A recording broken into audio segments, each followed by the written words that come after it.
Welcome to episode 4 of Psycho Pass. Last time we had the facility with the drones and the guy who tampered with them in order to kill the people who had been bullying him, so we'll see what we get up to this week. Working on different recording methods. The last couple of videos that I did, I was using this different camera, and now I'm doing different lighting and just testing things out and seeing what works and trying to figure things out. But whatever, let's get into episode 4 of Psycho Pass. We're going to watch it and discuss it. Got the subtitles and the timer on the screen if you want to follow along, or you can pull up the episode on your own. We're starting after the Funimation logo. Let's go ahead and get into it. Episode 4 in 3, 2, 1.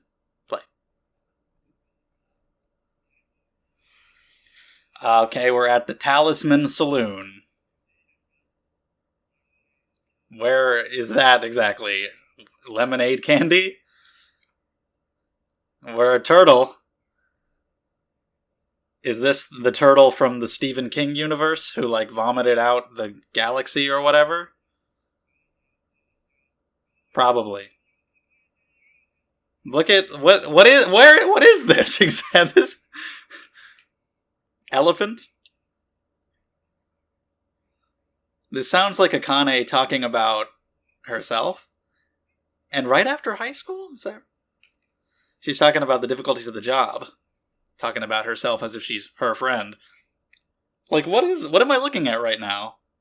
She is simultaneously cute and horrifying. The hands are horrifying. So, what the hell where are we? It's like Pierrot Le Fou from Cowboy Bebop, where I was just like, what is this?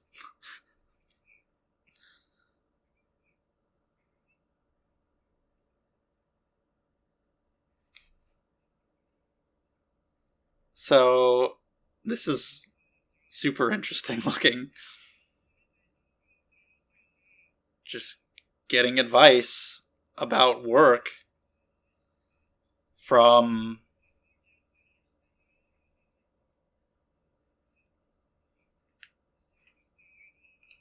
Lemonade candy?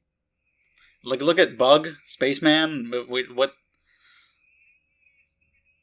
Alright, Talisman.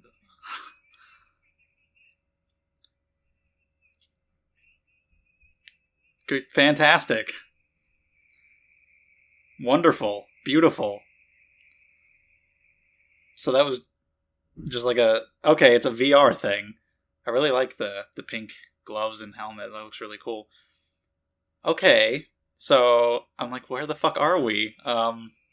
It's a really cool way to give her, to show what she's thinking about right now and her work relationships, talking about maybe conflict with Ginoza. And did she say she went into that right after high school? I didn't know she was that young, if that's what she said there. But yeah, cool way to get into her mind and present it with really interesting visuals rather than just an inner monologue. She's asking this thing for advice. I don't know what the deal is with that exactly, and it's visually so cool. Not only that, but it shows more of the tech of the world. So that was a really cool way to do that. A really fun way to open the episode where I'm like, what the fuck is this? That was cool. But yeah, while the OP is playing, now that that's done, if you enjoy these videos, subscribe to the channel. Psycho Pass comes out every Wednesday, and there's other videos every single day of the week. Also, check out the description down below. You've got Twitter and Discord if you want to come hang out, and Patreon if you want to support the channel and get these videos a week early, or even earlier than that, and get vlogs and polls and all that stuff. Thank you guys so much. Anyway. But yeah, cool little start. So we'll see her trying to develop her work relationships and see if we focus on any kind of case this week, what we get up to, what kind of criminals we go after. Don't know.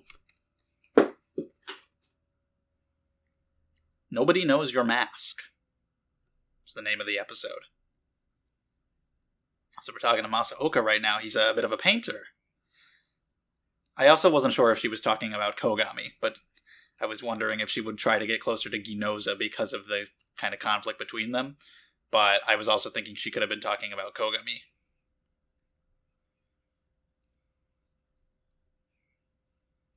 Yeah.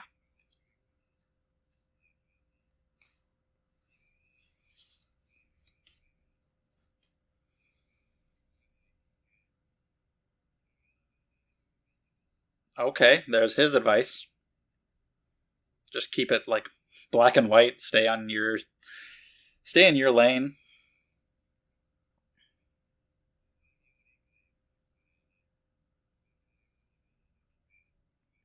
And maybe you don't want to do that.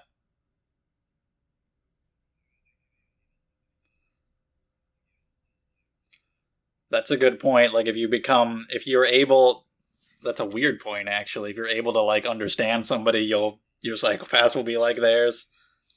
Yeah, there you go. But I mean, I suppose it could be true in this world. But I feel like it'd be possible to understand them, but still be different than them.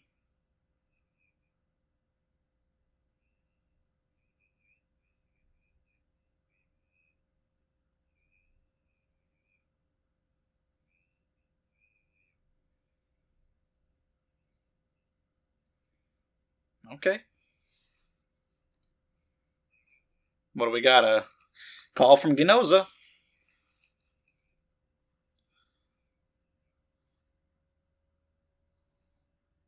Kunizuka, that's the girl. Yayoi, is that her last name? Or whichever. Anyway. Broken ass toilet. I would complain if my toilet was broken. I need a toilet. Alright, this guy. Unemployed. Wow. Do they? Is that allowed? Can you be unemployed in this society? Okay. So what's the deal?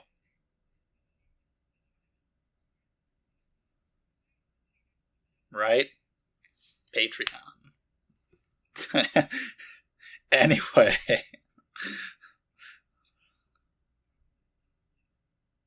Yeah. You are being watched. No bank withdrawals.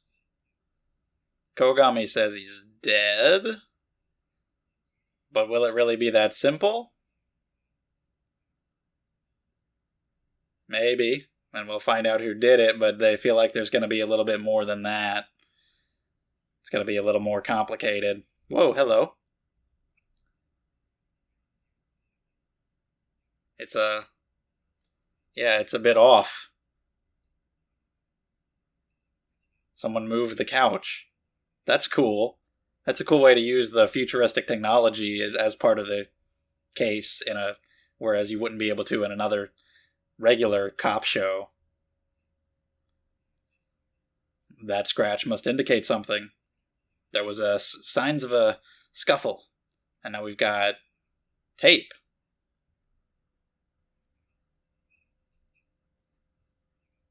Okay, we've got some good old-fashioned detective work.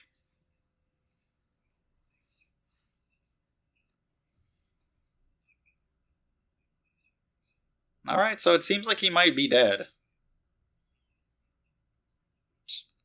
Took him out. Very, very detail-oriented. Okay.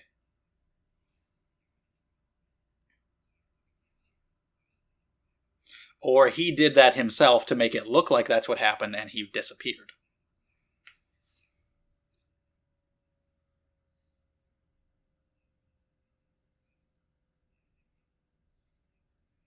Masaoka is very experienced.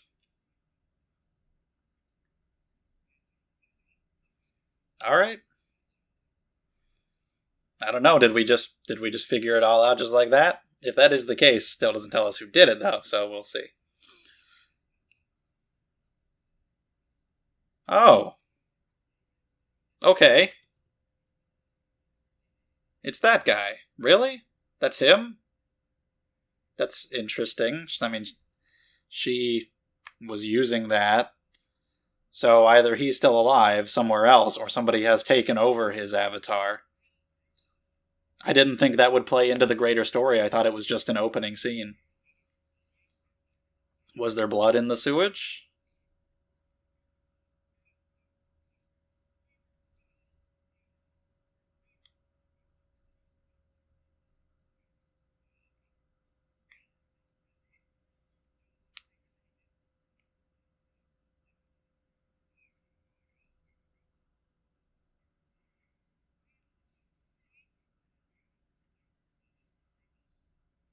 Alright. It's already hard to trace.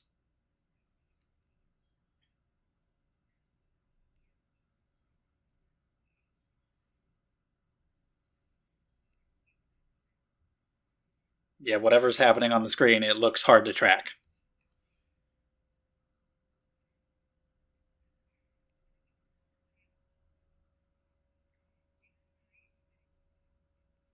So they don't know we're coming. Surprise attack.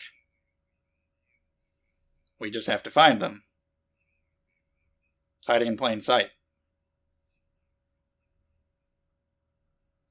Alright, let's go into the app or whatever and see if we can find any clues, I guess. Akane. She already has spoken to him before. I guess Lemonade Candy is like her screen name. That's real weird. The head is really cute, but then the gooey hands and weirdness, yeah. But this is so cool. I love the way this looks. I'm glad we get to see it again. I just thought it would be the opening scene, but we get to see more of it. And he's a coin. So that's, yeah, it's cool that we get to see more of this. And, like, look at that. Spooky Boogie! It's like Boogie Woogie. This is a way to make the episode really visually interesting. I like it a lot. Look at all the different... Was that, like, fucking... That one... Was that one guy over there a reference to some other show? But you got all these different avatars. One was a car.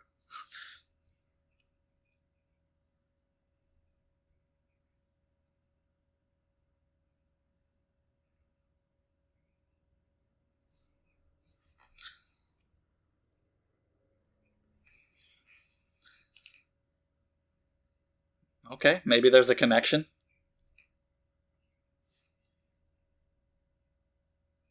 Where'd she go? I love the crooked house on top of the mountain in front of the moon. So where'd she go?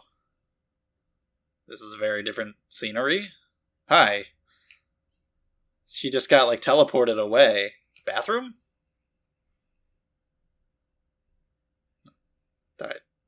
Okay. Been invited here by this person, by Spooky Boogie herself. Why? Cool chat room?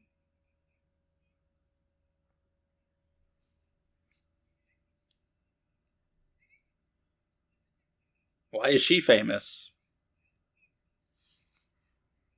And she knows who she is. Which, I mean, was obvious by the fact that she brought her here.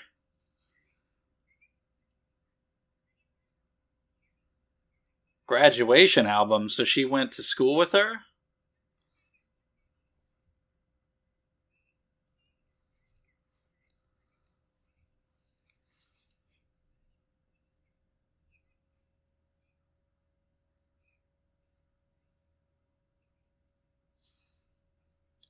Good thing this happened. It seems like this is going to give us information that we need.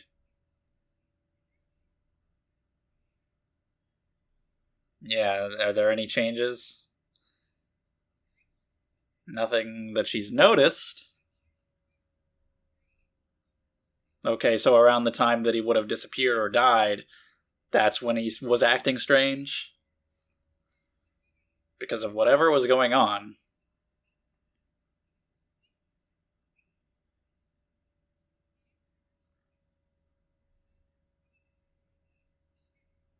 Okay.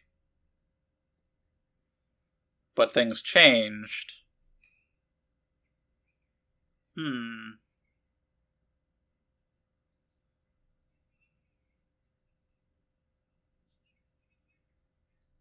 Was he killed in order to make Talisman make a comeback? Did he fake this in order to get a comeback? I'm curious. It's very interesting having this crime tie in with basically social media.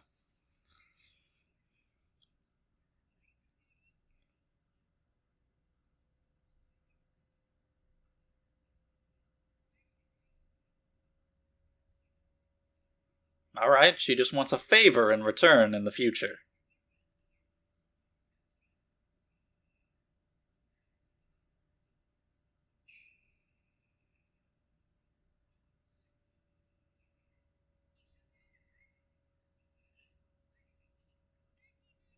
Okay.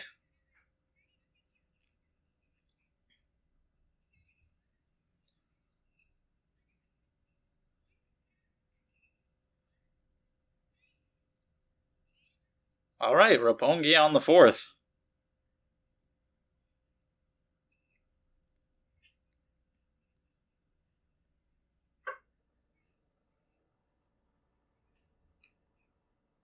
That's cool that you can just, wear the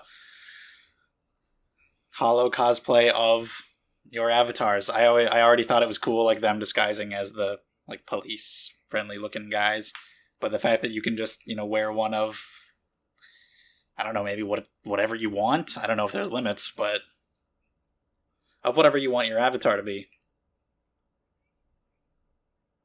So see who's wearing that hollow cosplay at the meetup, if he shows at all. I assume he will, so that we can have a story.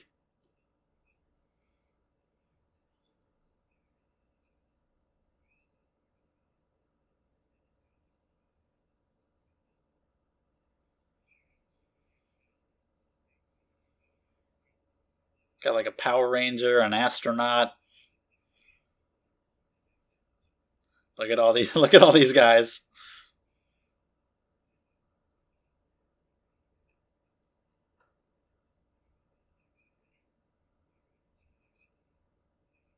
That's true. It doesn't feel like it because they're wearing their avatars over them. Oh.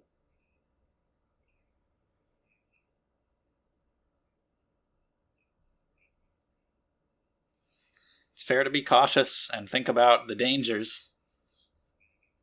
So we have him here. What are we going to find out when we get him? Nice. That's horrifying. When it's bigger, it's really horrifying. Why did she choose that? Why'd she make her head all squished? It's kind of cutesy. I like her cutesy side, like those pajamas she had before, or like just the pink headgear and gloves. Oh shit.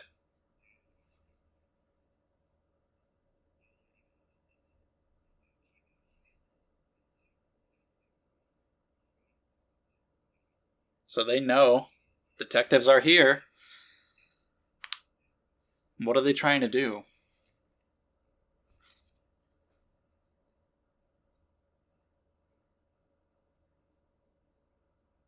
That is weird as shit. Whoa!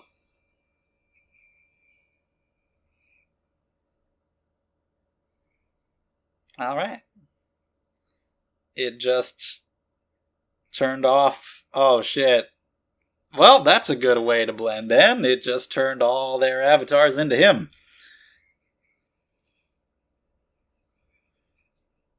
That complicates matters.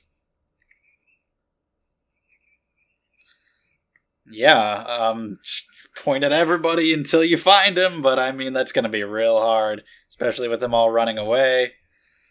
Damn. Holy shit, they're just gonna enforce everybody the Dominators tell them to. How many are gonna be targets? I don't know. This was not the goal.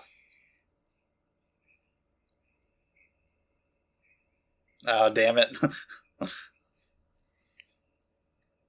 Well, that didn't go well. That didn't go well at all.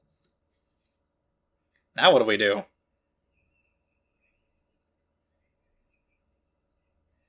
We had him right there, and we fucked it.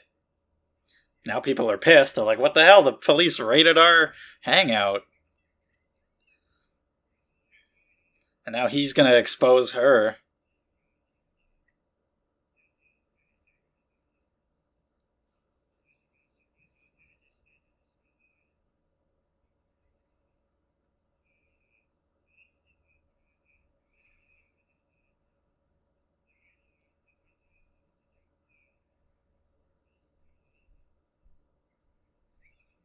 What are you? You're banned from the thing.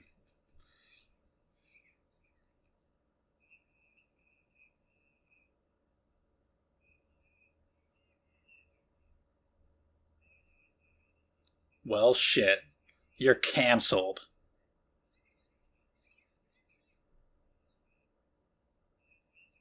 That's freaky. Oh, here she is. It's an interesting room. Whoa. Hi. Oh, God. Hi. And he's just. Oh, well, in this case, though, canceled also means in real life. Takes away your online persona and then kills you. Oh no, poor Akane's high school classmate. Love the design of her and her room and everything. But damn.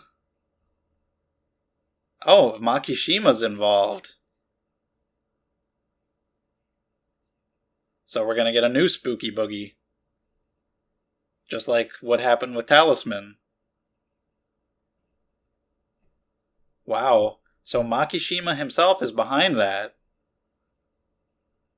Wow, this gives this case a lot more weight. This is actually like really... Wow, is that the end? Dude, I was wondering, like... It seemed like we didn't have enough time to wrap this up in this episode. And now we see that it's way bigger than we thought, because, like, the guy who seems to be the main villain of the show is involved. I didn't expect that at all this early. Okay, let's talk about that then. All right, episode 4. That was really great. I'm loving the use of technology in this show, especially here where it's so relatable, talking about these basically social media avatars and the people behind them. It's really cool. I love how it started. We're just in this place, and it's like, what is this? Where are we right now? What are we doing? It visually just looks really interesting. It's really fun. And it's just this place, this VR site, app, whatever, that Akane has gone to talk to this person and ask for advice. And it's really cool to see that. I love seeing so much of the technology. Like, I love the actual gear itself, the gloves and the headset. I love hers specifically, the pink. I like the kind of more cutesy side that she has in her personal life that we've seen from the way she does up her apartment or her clothes or that kind of stuff, or her avatar being this cutesy little jellyfish Akane, which is kind of cute, but also a little horrifying. And then when it becomes the big version, it's supremely horrifying. But that's just kind of cool to show her taste and show a little bit more about her just through the kind of things that she likes, like that. But yeah, just to see this world is really cool, and it's just a really good way of getting this information across to us, what she's worried about work and the insecurities she's feeling. And I didn't realize that she was that young, that like this happened right after high school. I mean, that makes sense going into the workforce. I don't know exactly how it works. Like, everybody, as soon as you turn 18, you finish high school, you're picked for your jobs and whatever. But I didn't realize she was that young. But it really just, that adds to how inexperienced she is. And I wasn't sure exactly who she was talking about. I was thinking Kogami or Ginoza when she was talking about somebody in her work. I was thinking more Ginoza, though, just because of the conflict between the two of them and that she might want to learn more about him. But it was actually Kogami, which makes sense. But either way, that scene is just a really good way of letting us know what she's thinking about, what she's worried about, also showing us this side of her life, and showing more of the tech of this world, which ends up being important later in the episode as well. And I didn't even think it would be. I thought it would just be a little one-off just to show us that at the beginning, and it'd be really cool, but then it actually became really important, which is awesome, and it was a really fun visual way of showing us that too, rather than just like hearing a monologue or something of her saying that she was worried about these kind of things. And it comes back into play later. That's like the main point of the episode. These people on this thing running these avatars. One of them has gone missing. He's apparently dead. One of them is Akane's, not friend from high school, I don't think, but somebody that she went to high school with. And love the design of her room and her design too. But yeah, it's just cool seeing this plot line that's so utilizes like this technology really well, but is also just completely believable from where we are now with the way we have social media and all these people on it who are held in such high regard by so many people. And so just the concept of these people who are killing them in real life and then taking over their avatars and pretending to continue being them as if nothing happened is really terrifying. And the fact that we see at the end that Makishima himself and some people that work with him are involved was a huge surprise. I love the direction this episode went in. It was really cool. I wasn't expecting that at all. As we were going, I was like, I don't know if we can wrap this up in this episode. We don't seem to be getting near the end.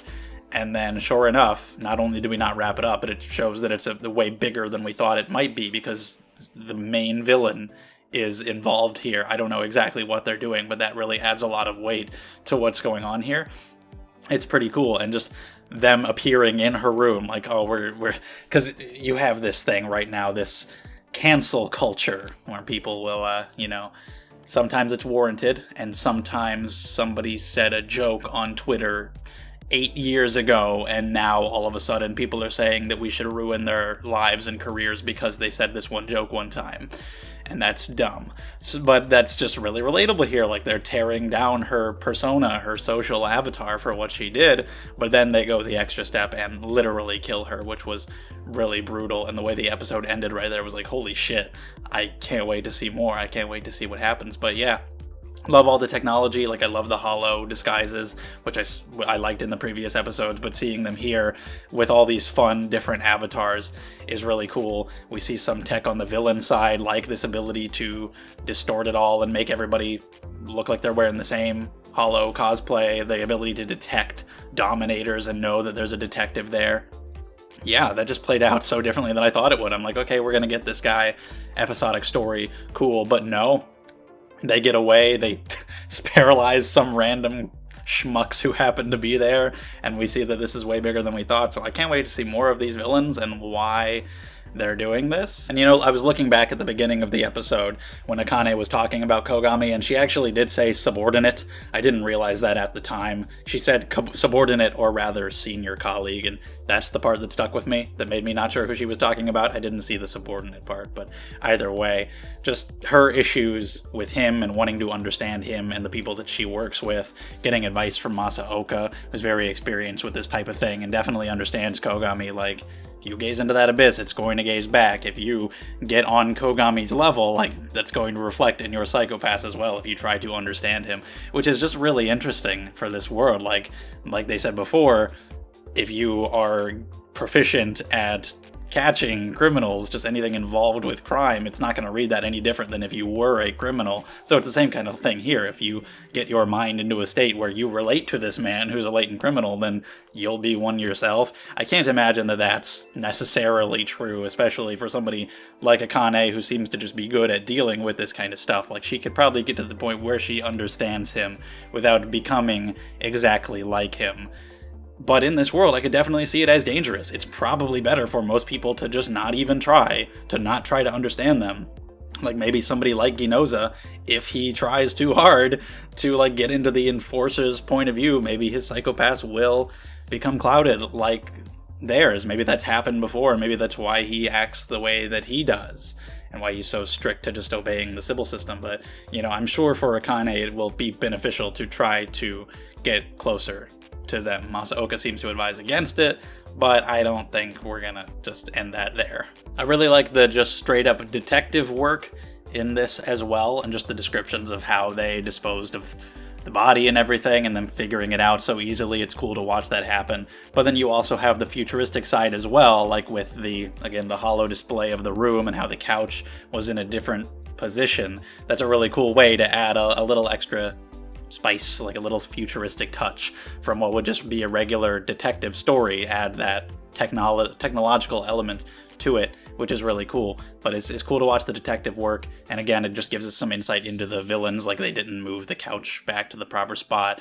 They were decent, but they made these mistakes, so I definitely want to see more of what's going on with them. So yeah, it was a really good episode. I loved the visuals. I loved seeing this virtual world and all the avatars. It was really fun. This girl who, Akane maybe knew or who knew of Akane in high school or whatever. Now she's dead, so I don't know how much that will personally affect Akane or how much that will make her want to solve the case even more if she finds out that that happened, what the repercussions of her death will be. But either way, it was a really cool way to make the episode visually interesting and just conceptually, because of just this social media type element to it, the involvement of the villains, and it was just a fun mystery as well. It was really cool. I can't wait to see the continuation next week. Hopefully we get more. And I can't wait to see Akane's growing relationship with her colleagues. You even have the scene later where Kogami is saying, like, hey, this is not the virtual world, this is the real world, and you need to be careful. And this is apparently a strange view, and Akane's like, that's why your Psycho-Pass is the way it is, because you think that way. But she's still paying attention to him and listening to him and trying to understand him. But I mean, yeah, it's a good point. Like, it's not virtual, it is real, and you do need to be mindful of those differences. Just basic ass detective work and critical thinking. Latent criminal. So anyway, thank you for watching. If you enjoyed the video, subscribe if you'd like to see more. Check out the description down below. Really appreciate it, and I will see you guys in the next one.